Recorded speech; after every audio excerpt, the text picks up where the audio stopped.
So we have already started the chapter gravitation. In the last class, we have dealt with the term gravitation, the Newton's law of gravitation, about the gravitational constant, value and unit of gravitational constant, and what is the importance of universal law of gravitation. So these things we have discussed in the last class. Now today we will discuss the two things here. One is the force due to gravity, second one is the acceleration due to gravity. Now the force due to gravity, according to the Newton's law of gravitation, the earth will attract every object towards its center by a force known as force due to gravity. So that means this force due to gravity is the force in which the earth will exert towards a body. Okay, the force which is exerted by the earth towards the body, towards the center of the earth, that we call it as a force due to gravity. So, and this force due to gravity will be exerted by the earth, okay, when a body is raised to a height. When a body is allowed to fall from a height, okay, in that case, the earth will exert a force on that body, and that force we call it as force due to gravity. And the second point is here, that is acceleration due to gravity. When a body falls freely, so that means when a body falls freely is that when a body is allowed to drop from a height. When you raise a body, or when a body is allowed to fall from a height, that body falls freely under gravity, because that body, any object which you throw it up, all the objects have got a tendency to fall towards the earth's surface. Okay, and why that object is falling towards the earth's surface is that because the gravitational force is exerted by the earth towards that object. So because of the gravitational force, the object will fall towards the surface of the earth. Okay, and that force we call it as a force due to gravity. Now when the body is falling freely under gravity, the body causes acceleration. That means the velocity of the body increases when a body falls freely under gravity. And that acceleration produced by a freely falling body, we call it as acceleration due to gravity.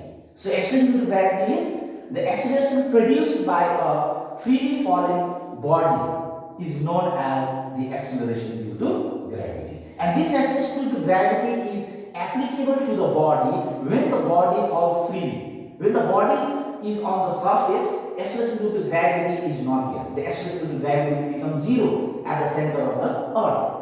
Okay, and the acceleration due to gravity will possessed by the body only when a body falls freely, or when the body falls from a height towards the surface. In that case, the acceleration is produced, the velocity of the body will increase, and that when the velocity increases, we call it as acceleration, and that acceleration we call it as acceleration due to gravity, because that acceleration is produced by the force of gravity of the earth's surface. Okay, and the symbol of acceleration due to gravity is given as small letter g. Okay, acceleration due to gravity is small letter g, and its value is 9.8 meter per second square. The value of acceleration due to gravity is 9.8 meter per second square. And this value of acceleration due to gravity varies from place to place. Okay, on the earth's surface, the value of acceleration due to gravity is 9.8 meter per second square. But when we go away from, the height, when we increase the altitude, when the altitude increases, or when the depth increases, okay, when you go away from the earth's surface, or when you go beneath the earth's surface, the value of acceleration due to gravity decreases. And the value of acceleration due to gravity is maximum at the poles. Now, why it is maximum at the poles is that, now at the equator, now this is the equator. In the equator, the value of acceleration due to gravity is less. But whereas at the center of the earth, the value of acceleration due to gravity is 0. But when you increase the height, what will happen? The value of acceleration due to gravity decreases. But at the poles here, okay, at the poles, the value of acceleration due to gravity becomes maximum. Why it becomes maximum is that because the radius of the earth, it goes on decreasing. Okay, you can see the radius. You can see this radius here. The radius is maximum here, and when we go, the radius becomes least here. So at the poles, the radius is less. So when the radius of the earth is less, okay, so therefore the value of acceleration due to gravity becomes maximum. So therefore, value of acceleration due to gravity is maximum at the poles rather than at the equator. And at the surface of the earth, the acceleration due to gravity is 9.8 meter per second square. And this value of acceleration due to gravity never remains constant. They always change from place to place on the earth's surface. Now, why do they change from place to place on the earth's surface? Is that because the earth is not perfectly sphere. It is not perfectly or completely sphere. It is bulged at the equator. At the poles. It is bulged at the poles here. So it is not completely sphere. So because of the shape of the earth, okay, the acceleration due to gravity, it varies from place to place. And also the acceleration due to gravity also changes in planets and in the satellites. Okay?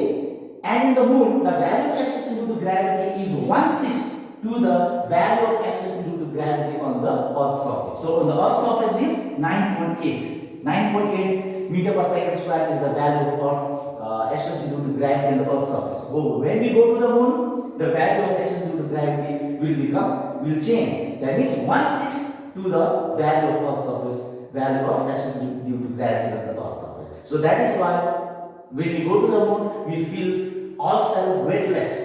Okay, we feel ourselves weightless. Okay, so because of that, because of this, the shape of the earth, okay, and also the radius of the earth's surface, because of the radius of the earth's surface, the value of acceleration due to gravity, it varies, it changes. The next point is here again, when the body is thrown vertically upward, okay, and this value of acceleration due to gravity becomes negative and positive. Okay, it becomes the value of gravity will change, okay, as well as it becomes negative and positive. When the body is thrown vertically upward, the value of acceleration due to gravity will become negative, -0, or it becomes -9.8 meter per second square. When a body is thrown vertically downwards, in that case, the acceleration due to gravity will become positive. That means it becomes plus 9.8 meter per second square. So these conditions will happen here. That is when a body, depending upon the condition of the body, okay, the body which has been thrown up or the body which are falling down, the value will become negative and positive. So depending upon this, now when a body is thrown vertically upward, in that case, what will happen is that the final velocity will become 0. When a body is thrown vertically upward, final velocity will become 0. When a body is thrown vertically downwards, in that case, initial velocity will become 0 here. Okay? Initial velocity and final velocity can be 0 here. So, therefore, when a body is thrown vertically upward, the equation of motion, already we have discussed that, the three equations of motion, V equals to U plus AT. Instead of AT, you can write it here, GT. V square equals to U square plus 2GH. X equals to, instead of S, you can write X equals to UT plus half GT square. So, considering that equation of motion, so the same equation of motion can be applicable here also for when a body is thrown upward as well as when a body is thrown vertically downwards. So, when the initial velocity will become 0, in that case, the first equation of motion V equals to GT. Okay, because since here it becomes here, in that case the value will become positive here. Then again, V square equals to U square. Instead of U square, you can write V square equals to U square plus 2GH. That means 2GH. So the second equation of motion v square equals to 2gh. Now why I am not writing here u square? Because initial velocity is 0 here. Third condition is here, x equals to half gt square. So this equation of motion can be applicable for a freely falling body when the initial velocity will become 0. Okay, when the initial velocity will become 0, when a body is falling freely under gravity, in that case v equals to gt, v square equals to 2gh, h equals to half gt square. The next point is there, again, when the body is falling with initial velocity. Suppose if the initial velocity is there, so in that case what you can write here, v equals to u plus gt, then v square equals to u square plus 2gh, then x equals to ut plus half gt square. So this again, this is the another relation in which the body is falling freely with some initial velocity.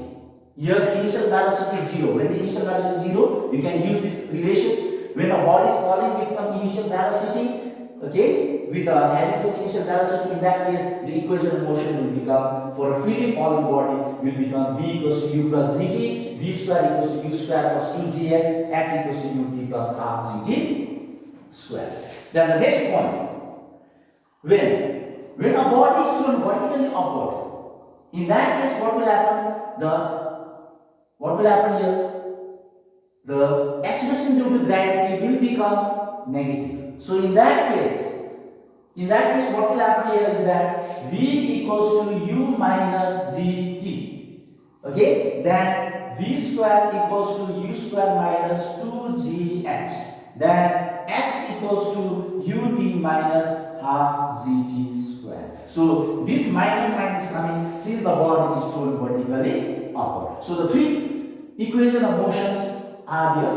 Okay, you can apply that equation of motion, okay, depending upon the condition of the body which has been thrown upward, the body which is falling freely under gravity, okay, downwards, or a body is falling with some initial velocity. So these are the three equations of motion.